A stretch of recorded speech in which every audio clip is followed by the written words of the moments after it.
The moment the palace stopped playing family and started acting like a fortress, everything changed. Because this wasn't just a bill anymore, this was control. It began quietly, almost invisibly, the kind of decision that doesn't echo through palace corridors, but instead moves like a shadow through locked offices and sealed documents. And by the time anyone outside those walls realized what had happened, the line had already been drawn, not with words, but with power. The number had already landed, 59 million, a figure so heavy it didn't just represent money, it represented years of tension, unresolved decisions, and a slow-burning fracture that had been building ever since Prince Harry walked away from royal duty and chose a life that existed beyond the reach of Buckingham Palace. But now something new had happened, something far more chilling than a financial demand, because insiders began whispering that the palace had quietly activated a different kind of response, not public, not announced, but deeply strategic. Access, not just physical access to royal residences, not just invitations to ceremonial events, but something much more layered,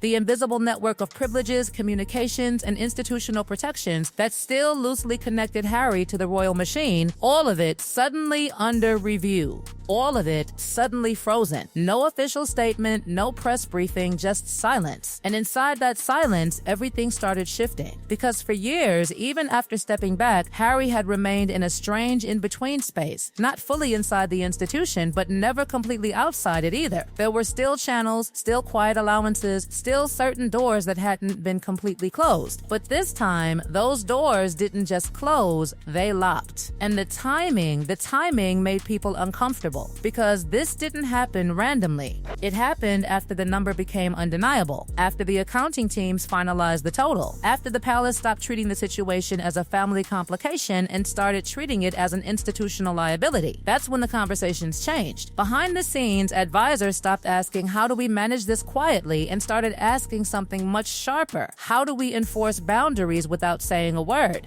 And the answer wasn't confrontation, it was restriction. Suddenly, communication routes that once flowed easily became slower, more formal, more distant. Invitations that might have been extended quietly were no longer even considered. Access to certain internal updates, certain logistical privileges, certain behind-the-scenes coordination, all of it began fading, piece by piece, like someone dimming the lights without ever touching the switch. No announcement, no explanation, just absence. And for Harry, thousands of miles away in California, the shift didn't arrive with a dramatic moment, it arrived as a pattern. Calls that felt colder, replies that took longer, decisions that no longer included him. It wasn't immediate, it wasn't obvious, but it was unmistakable. Because this wasn't about punishing him publicly. This was about redefining where he stood, quietly, permanently, and without negotiation. Inside the palace, the justification was simple, at least on paper. If the institution was expected to carry financial clarity, then it also had to carry structural clarity. You cannot owe the system 59 million and still exist inside it as if nothing has changed. You cannot step away, build independence, challenge the framework, and still retain the privileges that come from that very framework. That was the logic. Cold, clean, ruthless, and it was gaining support. Prince William, already deeply aware of the operational strain caused by Harry's departure, reportedly saw the move not as a personal strike, but as a necessary reset. For him, this wasn't about brother versus brother anymore. This was about protecting the institution from becoming emotionally compromised, because emotions had already done enough damage. And then there was King Charles III, the man at the center of it all, the father who now had to operate as a monarch first. Sources close to the situation suggest that this decision didn't come easily, but once it was made, it was final. Because from Charles's perspective, something had become clear. Unresolved arrangements had allowed ambiguity to grow, and ambiguity had turned into tension. And tension had now become a financial and institutional problem that could no longer be softened by personal relationships. So instead of confrontation, he chose distance, strategic, controlled, irreversible distance. And that's when the phrase started circulating quietly among insiders, not in headlines, not in statements, but in conversations that never leave palace walls. Access has been paused, not revoked, not removed, paused. A word so carefully chosen it almost sounded temporary, but everyone who heard it understood what it really meant. Leverage. Because as long as the 59 million remained unresolved, so would Harry's position. Neither fully inside, nor fully outside, just suspended, in a space where every move now carried consequence. And then another layer emerged. Because while the palace was tightening its grip from one side, something equally quiet was happening on the other. Whispers began circulating about financial shifts, movement, agreements, restructurings, subtle changes in the way assets were being handled within the Sussex circle. Nothing dramatic on the surface, nothing that could be pointed to as proof, but enough to raise questions among those who knew where to look, because money always leaves a pattern. And when patterns start changing at the same time pressure increases, it's rarely coincidence, it's preparation. And suddenly, the situation wasn't just about a bill anymore. It wasn't even just about access. It was about positioning. Who holds control? Who carries responsibility? And who gets left standing when the system finally decides there is no more room for negotiation? Because one thing was becoming impossible to ignore. This wasn't just a financial dispute. This was a slow, calculated shift in power. And the real question wasn't whether Harry would respond, it was how far the palace was willing to go if he didn't. And that is where the story stops being about money and starts becoming something far more dangerous. Because once access is no longer guaranteed, once silence replaces communication, once the system quietly steps back instead of stepping in, what you're left with is not just distance, but isolation. The kind that doesn't announce itself but slowly reshapes reality until one day you realize the ground beneath you has completely changed. For Prince Harry, that realization didn't arrive as a single shocking moment. It unfolded in layers, subtle at first, almost deniable, until the pattern became too consistent to ignore. Because this wasn't about one decision or one document, it was about a chain reaction that had been quietly set in motion the moment that 59 million figure stopped being negotiable and started being treated as a boundary, a line that separated what was once family from what was now institution. Inside Buckingham Palace, the strategy had already shifted from resolution to containment, because the palace understood something that outsiders often miss. Unresolved disputes inside a monarchy don't just sit quietly, they spread, they create uncertainty, they weaken structure, and in an institution built entirely on perception, uncertainty is a risk that cannot be allowed to grow unchecked. So instead of escalating publicly, instead of triggering headlines and statements and visible conflict, they chose something far more controlled. They let the silence do the work. They let the distance send the message. They let the absence of access become the pressure. And pressure, when applied slowly, changes behavior. Because without direct confrontation, without clear negotiation, Harry found himself in a position where every option carried weight, every move had consequence. Because responding aggressively could turn the situation into a public war, one that would drag private financial details into the open and force both sides into positions they might not be able to retreat from. But doing nothing, ignoring the demand, allowing the situation to drift, that carried its own risk, because silence, when mirrored by silence, doesn't neutralize tension, it amplifies it. And that's where the real complexity began to surface. Because while the palace was applying institutional pressure, another dynamic was unfolding quietly in the background, one that added a new dimension to the entire situation: the question of alignment. Because when financial structures begin shifting, when assets are repositioned, when business interests evolve, it raises a possibility that no one inside the palace could fully ignore, that the burden of this situation might not be shared equally, that the responsibility attached to that 59 million might ultimately fall more heavily on Harry than anyone else. And that possibility changed everything.